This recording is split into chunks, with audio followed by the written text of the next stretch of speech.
Well, if it isn't my favorite NBA panel on this show today, DraftKings contributors Kenny Ducey and Julian Edlow, a 10-game slate, dude. So tell me, who are you building your lineups around tonight in this segment we call NBA Building Blocks?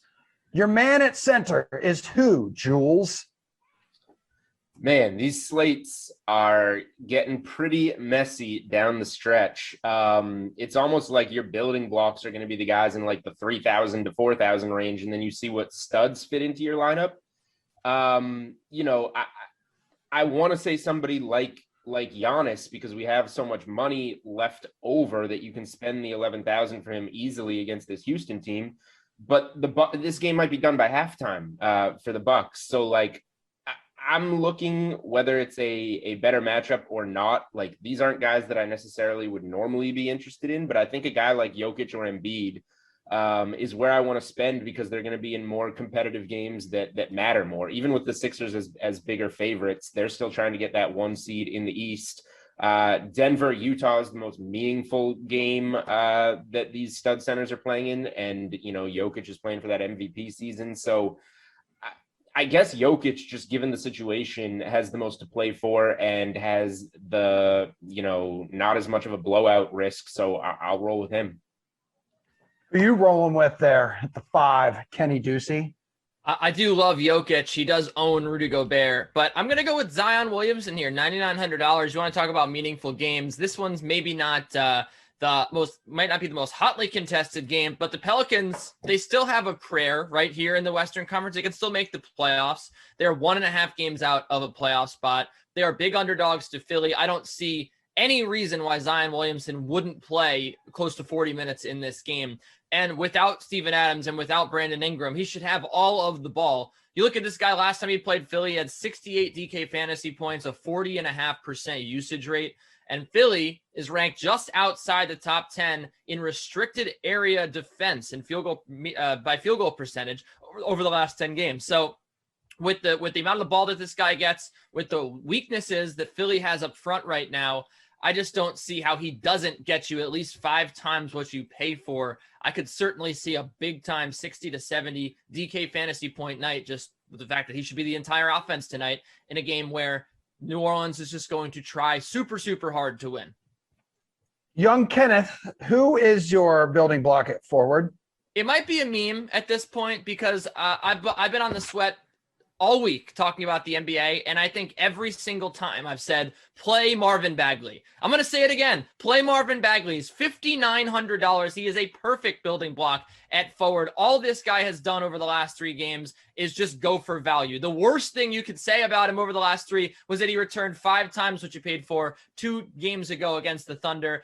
He's got 9X games, 2 of them in the last 3. He's been seeing 32-ish minutes a game. He's a really talented scorer. You see that with the 31-point outburst last time against Indiana. And I don't hate the matchup here. And again, this is a situation where the Spurs defense, they've wilted a little bit. Sacramento, I think they have nothing to play for. Like, they're just like 2.5 games out of a spot, and the San Antonio's right there. So like, maybe they want to win this game, but they do really want to see Marvin Bagley play. They need to get him along in his development because he missed a lot of time this year. So I just think he's going to get a lot of the ball. You got a really talented post scorer. He's going to play a lot of minutes. $5,900 is a great price. Jules, building block at forward, drop it on me. Yeah, I mean, I'm going to go with the Rockets in some capacity against the Bucks. They just haven't had many active players lately, which is good because, blowout or not, who's going to be on the floor. So I never in a million years thought we'd be looking at a guy like Kelly, the Clinic Olynyk at $8,000 on one of these slates.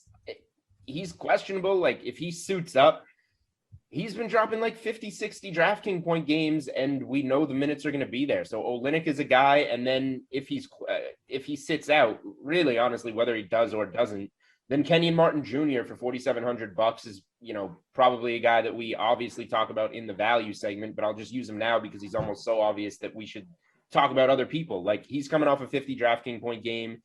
The Rockets have nothing to play for. He's a prospect that they want to give some minutes to. And again, it makes it easy when you have 8 active players and you say you're going to play 6 of them you got to be on the floor, even if you're losing to the Bucks by 30. So just keeping it simple.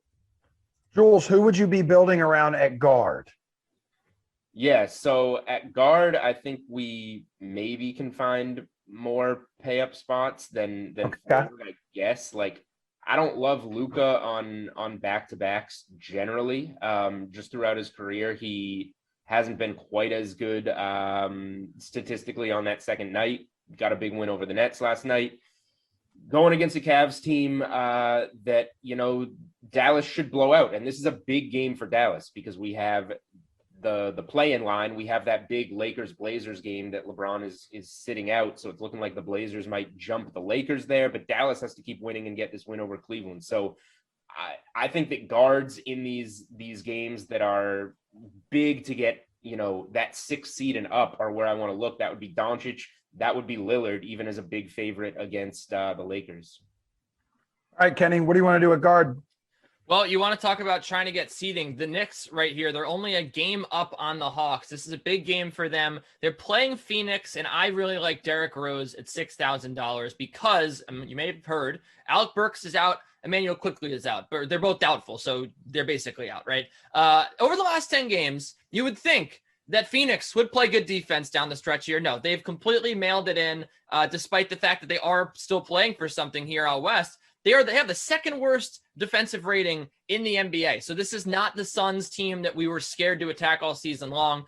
And with no Quickley or Burks, Rose has proven that he is a guy with 40 DK fantasy point upside. In 4 of his last 9 games, he's actually gone for 7 times value or more. So I like him here at this price. Again, I just think it's pretty realistic here, given the amount of minutes that he's going to play, and given how well he's played this year in the Knicks offense, that he gets at least 30 points here, which would make you very happy for rostering him. I really think he could score 40 or 45 fantasy points tonight in a big game for the Knicks that they're going to want to win. So give me Derrick Rose at $6,000. Kenny, if you were bold enough to build your lineup around a value play, who would it be? It would be none other than the man. I own his Top Shot moment for the hustle that he exudes. It's Alex Caruso at $4,000. You want to talk about another team that needs to win right now, but just probably will not be able to do it. It's the Los Angeles Lakers. His minutes have increased in each game over the last 3, 26, then 27, then 28 last night.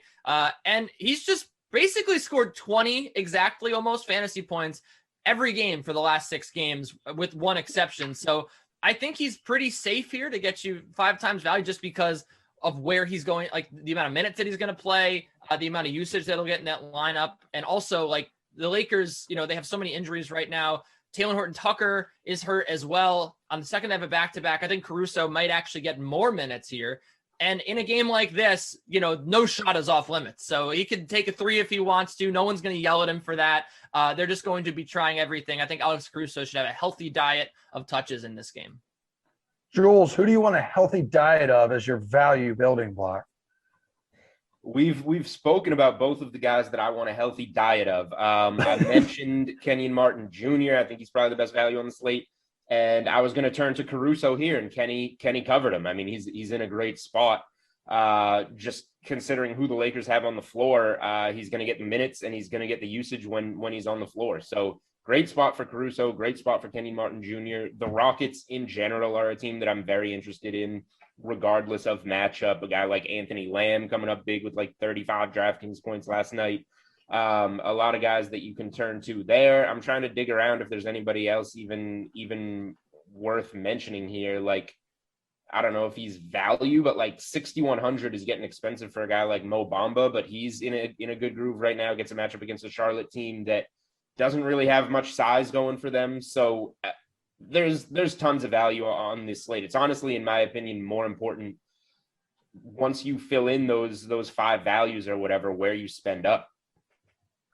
Jules, this is when you really shine. This is your favorite overall bet on the DK Sportsbook tonight for the NBA slate. This is when I really shine. So it's time to dig something up, put something good together. I'm waiting for, I don't know about all these spreads. It's tough to gauge these games at this point. So I want to go to the player prop market And of course, the things that I want to bet on aren't quite up yet at DK Sportsbook, but I'm smart enough that I can guess the numbers that they're going to be. And I'm going to bet some overs on Jason Tatum's point prop. It's going to be around 28.5 like it was the other night. He finished with 27 in the blowout against Orlando, didn't play the last 8-9 minutes of the game. He would have gotten there if not for that blowout. I think he gets over against the Bulls with Jaylen Brown off the floor. 8 games without Jaylen Brown. Tatum's averaging over 30 points per game this season. And he's just been having a ridiculous month, setting career highs, 53, 60. And then the other guy, I wrote him up in best bets last night. He cashed PJ Washington coming back into that Hornets lineup. With Bridges out, he went over 16.5 points. Emerson thinks my bets are hilarious or something, apparently. He went over 16.5 points with 24. I think against Orlando is an even better spot. I think he goes over 16.5 again on Friday night. Honestly, I'm just having fun. I'm listening to you. I'm loving all the information you're giving us. And now it is Kenny's turn to give us his favorite NBA bet on the DK Sportsbook. Yeah, I alluded to it earlier. I love the Denver Nuggets here with the points here. You get 4 points at -109 at the DraftKings Sportsbook. I'm going to be as bold as to take the money line at +145. Look, the Nuggets here, they're the new Knicks, okay? They've covered in 4 of their last 6. No one can stop the Nuggets right now. They're on a huge heater. And Utah's missing scorers. Now you've got Michael Porter Jr. hot for Denver. But the thing that really, really, really excites me the most about this game, Emerson, is Nikola Jokic going up against the fraud that is Rudy Gobert. He has 35 points against him the last time they played. He had 47 points against him the time before that. Look, Rudy Gobert, he's a good rim protector, but he's not a good one-on-one post defender. Utah all season long has actually had a lot of issues defending post-ups. So I think Jokic eats tonight. The Jazz will be eating, cereal after the game because they'll just be so sad, drowning in their sorrows. And Denver will pick up a big win tonight. So give me the money line, +145.